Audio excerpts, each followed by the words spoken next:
Okay. First video. Just want to go through the changes real quick and what I think about them for this season. First off, just want to mention Broken Moon, Olympus, World's Edge are the rotationed maps. I do not particularly like this variation of King's Canyon, anyways, so I think that's a plus. And I kind of am lukewarm on Storm Point. So either way, I do like World's Edge and I do like Olympus. So that's fine with me. And I haven't played Broken Moon yet, so we'll see later on. Skipping through gifting, stickers, because I don't care about those. Firing range, don't care about that. Alright, so here we go. Ranked. Entry requirement from level 10 to level 20. This is to, if I remember right, be like a buffer to prevent smurfs by making it harder to get into ranked immediately. Because it's pretty easy to get to level 10 from level 1. So, I mean, that's fine. Somebody, I think, mentioned that they wanted to be like level 100. Not a dev, but somebody else, and that's like pretty insane. Even being like level 50 is pretty insane. If this doesn't work, they're probably just going to open or add more requirement for the level system. But, one way or the other, it's fine. It's something they're doing, you know. Let's go to bounce updates. Crate rotation. Mastiff returns to 4. Love it. Love the Mastiff not being in the care package. When it's in the care package, it's fine, but it needs to be the double load rounds, so that's fine. RE45 enters the crate with Disruptor rounds. Disruptor rounds are back. That is gas to me. Love it. Gold weapons, 301, Devotion, 33 Repeater, Eva, Prowler. Whatever, you know. Nobody's going to pick up the Devotion anyways. 33 Repeater is kind of iffy. Eva 8's fine. Prowler's sort of okay. 301 being gold is great. Anvil Receiver, this is why they made it gold, by the way. Anvil Receiver is back. That's pretty good. If I remember right, it's been a while since I played with the Anvil Receiver. It was pretty good. Making your 301 or your flatline a DMR also, like the Repeater or the G7, is always great. That's going to make the 3030 and the G7 worse. So, there's that. Double tap trigger is now legendary, and improved recoil for burst fire scout. Needed this right here. Didn't need this right here. It was already hard enough to find a double tap if you're running a G7 or an EVA 8. The improved recoil for the G7 though makes I understand the correlation here, so that's great. Turbocharger, damage reduced by 1 when equipped. That makes no damn sense. It was already hard enough to find a turbocharger with a Devotion or a Havoc. Nobody ran the Devotion. People only ran the Havoc if they had the turbocharger. This is trash. But it's probably not going to affect gameplay a whole lot. Hammer point rounds are removed from floor and crafting bundles. That is in relation to the disruptor rounds. So that makes sense. I'll get back to that in a second. Boosted loader is removed. Makes sense. Kinetic feeder removed. Makes sense because Peacekeeper is going into the crafter, as it says right here. And triple take probably didn't need it anyways. It was kind of like iffy if you used it. You had to be sliding around and doing a lot of movement to make good use out of it. So, whatever. Spitfire is in the crafter. Peacekeeper's in the crafter. Peacekeeper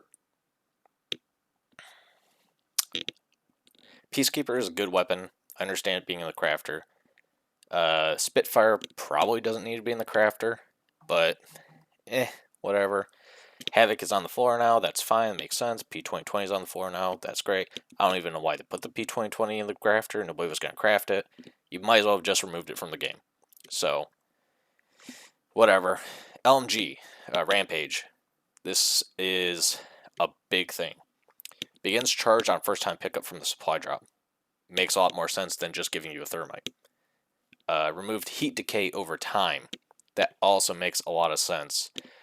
The biggest hangup about the Rampage was its slow rate of fire and the fact that you had to carry around thermites to charge it.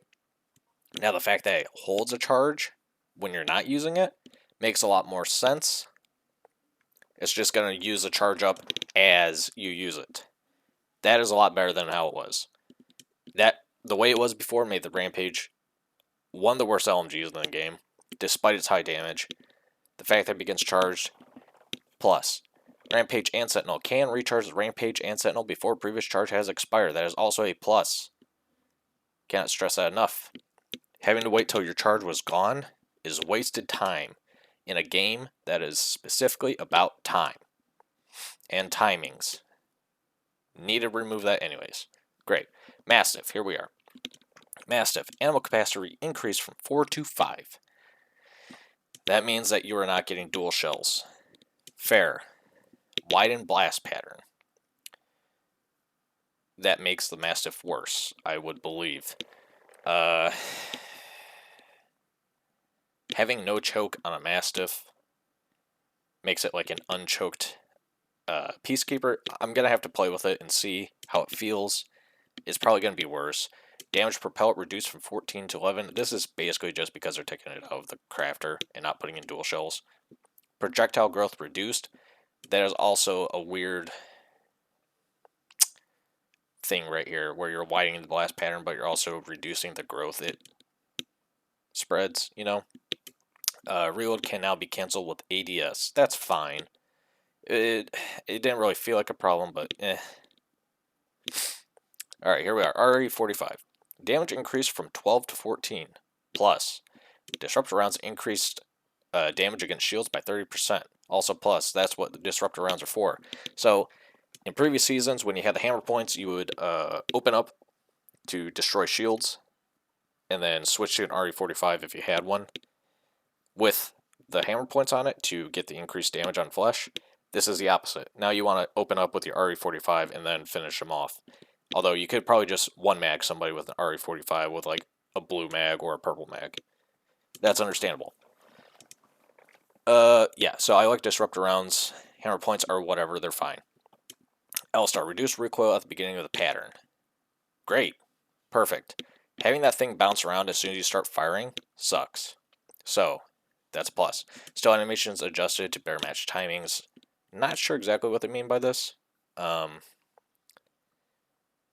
It's probably something to do with like how you could like start firing before you have it like pulled out, you know? It's like a weird animation probably that they just had to like fix.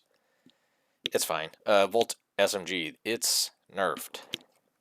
Reduced projectile speed, doesn't say by how much. Increased projectile gravity, doesn't say by how much. Either way, that's a nerf. It means it fires less, fires not as far, which makes it less of a mid-range weapon and more of just a close-range weapon. You weren't getting anywhere past like mid-range anyway, which mid-range would be about 100 meters or so. So that's fine. It should be that way. It's probably one of the highest DPS guns in the game anyways, despite it having like the smallest projectile size. So you had to be like on point with your shots, but it's fine. It's one of the best weapons in the game anyways.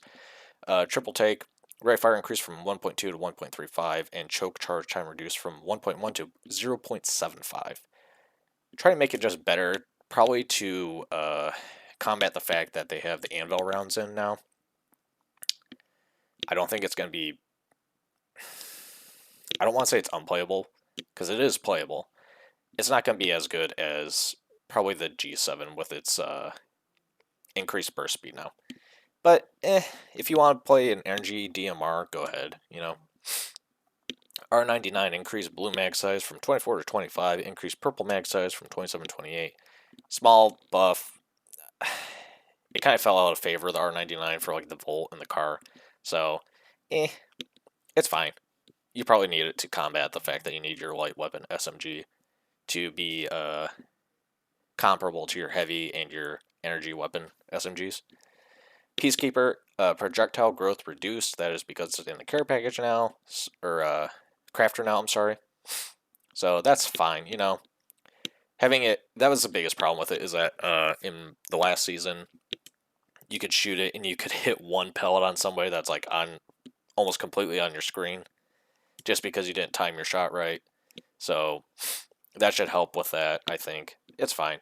Ring 1 pre-shrink time increased from 60 to 90 seconds. That's great. Having a little bit more time to loot and spread out is probably one of the best changes you could have made. You don't want it to be the 180 seconds it was 2 seasons ago, and you don't want it to be the 60 seconds it was last season. That is too much. Or it might have been more than 180 seconds 2 seasons ago. So it's great. It's fine. Quality of life, update the UI, updated various menus. Ziplines can now be pinged from a distance. I don't know if you really need that. Decrease the time required to pick up two teammates' banners from their death boxes by canceling the initial banner pickup animation. Trying to figure out what this means. I think I know what it means. We'll see.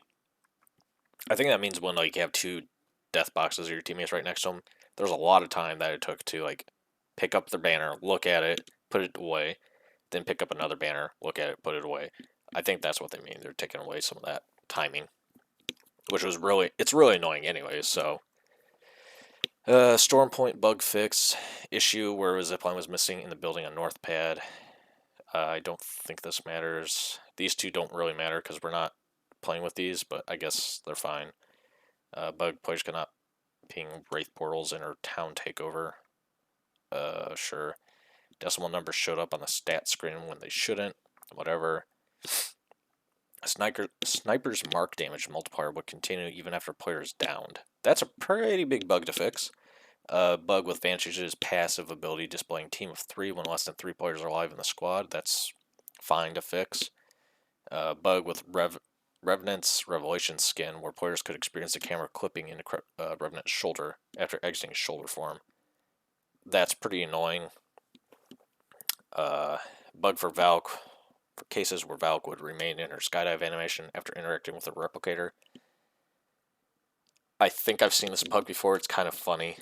Crypto has a bug. Okay, these are all bug fixes. They're kind of whatever. Custom controls couldn't jump. Timer dupe. Stuck inside the replicator if they're knocked down while using it. That's a funny one. Fix for cases where players enable ADS while reloading is complete when done at certain times. Interesting. That's probably a big thing to fix. The rest of it's kind of whatever.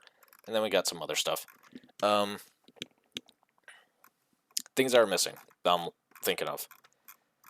We don't have champion changes. The big one is Seer. Seer has been kind of broken for the past, I don't know, almost a full year now. You really, competitive wise, like in competitive tournaments, it's not that bad.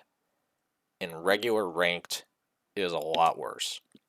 So, what I would like to see is, I don't know, man. There has to be something you have to change about Seer to make it less playable. I mean, ratting is a strategy that you have to do when you can't get your teammates' banners back. Maybe they're trying to reduce that, and that's kind of terrible, but, you know, it is what it is. Hopefully sometime in the future we can get a Seer nerf.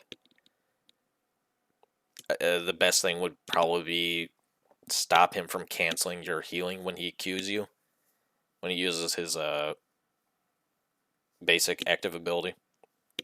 That'd be a good thing. The other thing was Mirage has been not unplayable, but close to forever. Last season they made it where his ult clones and regular clones were no longer tracked, I believe. No, they were tracked. I'm trying to remember what the change was. I'm sorry. But they made it so he could be tracked with his clones by Valkyrie, Skydive, and Seer heartbeats. But then they put out Vantage and made her able to see which one's the real one.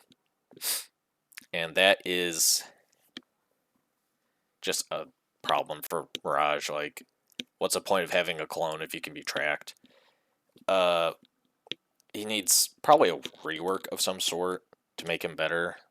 I don't know exactly what you want to do. For one, you can remove him blinking when he ults to show which one's the real one. That'd be a good one. You don't really need that. That's visual information that your brain won't process most of the time, anyways. So, I don't know, man. That's about it. Watson could be a little bit better. I don't know. I don't know. I haven't played any of the new champion either, so I didn't even mention her. Where her abilities or anything. So I have no actual idea about it. But yeah, that's about it. You know, tell me if you want more of these in the future. I can do more. It's fine. All right, see you guys. Bye.